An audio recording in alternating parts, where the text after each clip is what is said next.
Okay, we've all heard of BlackRock, one of the largest hedge fund investment companies in the country. They own hundreds and thousands of interests in different industries, different companies, public companies, private companies.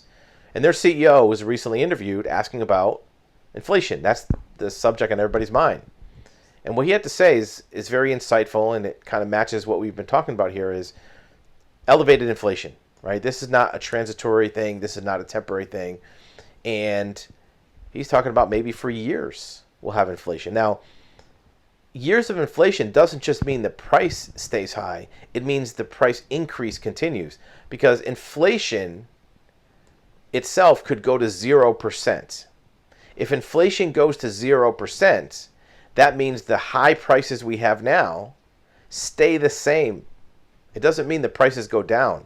For prices to go down, we'd have to have negative inflation. So a 0% inflation would mean prices stay the same. That's never going to happen. Even in modest years, you have a 2% inflation. That's what the Fed has always targeted, 2%. And the CEO of BlackRock, who should know because he's involved with many businesses, sees elevated inflation for years. So if elevated means, let's say 8%, which is where we're at right now, roughly. If that's elevated, that means the next years, how many does that mean? 2, 3? I don't know. 8% inflation for 3 years doesn't just mean 24% increase, because 8 times 3 years is 24%. It compounds on itself. So if you take 8% and compound it for 3 years, you're probably looking closer, you're over 30%, probably closer to 40. So imagine if everything that you buy today has a price that's 30% higher than what it is. That's a third higher, roughly. So if gas costs $5, add $1.50 to that. So now it's $6.50. If your grocery bill is $200, add $60 to that. Whatever you're spending something on, if inflation elevated for years means 8 times 3 years, add a third to whatever you're spending. And that goes for non-discretionary items like your insurance.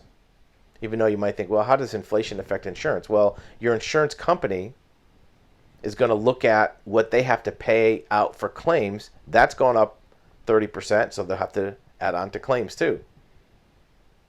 Now, one place where we differ on this opinion is he's saying it has to do with supply shocks. Well, sort of. There's supply and demand. We believe that the rule of supply and demand has been thrown out the window. There is no really supply and demand rule anymore because of how constricted the market is. And I guess that's one way of looking at it. It is supply driven. But the bigger problem is demand is still there. Even with inflation and higher interest rates and higher home prices, there's still a demand. People are still buying. People have not yet capitulated to the market and said, we're not buying anymore. Yeah, there may be some cutbacks of a few things like, buying less gas to go on trips on the weekend, maybe buying less higher quality meat at the grocery store and getting hamburger or hot dog. Who knows, right? But people are still spending the same amount on their grocery bill. They're just shifting it to different items. So certainly there is some supply issues, but the bigger problem is demand. People are still buying.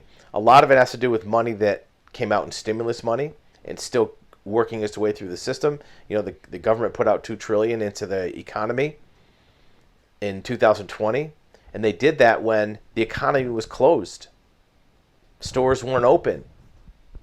Businesses were shut down, and all of a sudden there's an extra $2 trillion chasing sales of products and services that you couldn't buy. It's still now taking time for that money to be spent. Some of the stimulus money that government received for, let's say, school improvements or government upgrades is still not spent. Some of the housing money is still sitting in government coffers. So there's still a lot of money that hasn't been spent on the demand side. And that's really what it is. It may look like supply because it's hard to get the items, but it's because there's too much demand chasing those items. How big is BlackRock? Well, 9.6 trillion. The world's largest asset manager. That's a big deal. And it talks about surging inflation, rising interest rates, geopolitical. Geopolitical is probably less of a factor than people think. It's in the news a lot. You know, you have wars and things, but it affects things in some ways. But the bigger issue is inflation and interest rates. And that doesn't even take into account some other inflationary pressure that will come from transition to different energy sources. Look, most of the energy for the last 50, 60 years came from fossil fuels. And that was the driving factor behind transportation, manufacturing, power production, electricity, and the world basically became wealthy and comfortable because of cheap fossil fuel. If we're switching over to green energy, at first that transition will have a huge cost into the infrastructure, into the facilities.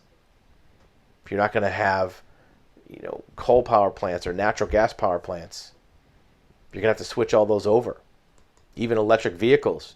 It's going to be a huge transition to switch over tens of millions of vehicles from gasoline to electric. So that's going to have inflationary pressure on the market. When it's done, will it be cheaper? Who knows? It seems like it would be, but there's also some factors that are starting to show up that maybe green energy isn't cheaper. Maybe more money by the time you pay for batteries and precious metals that go into the batteries. Who knows? Whole nother issue for a whole nother video. But inflation's not going away. And don't take our word for it.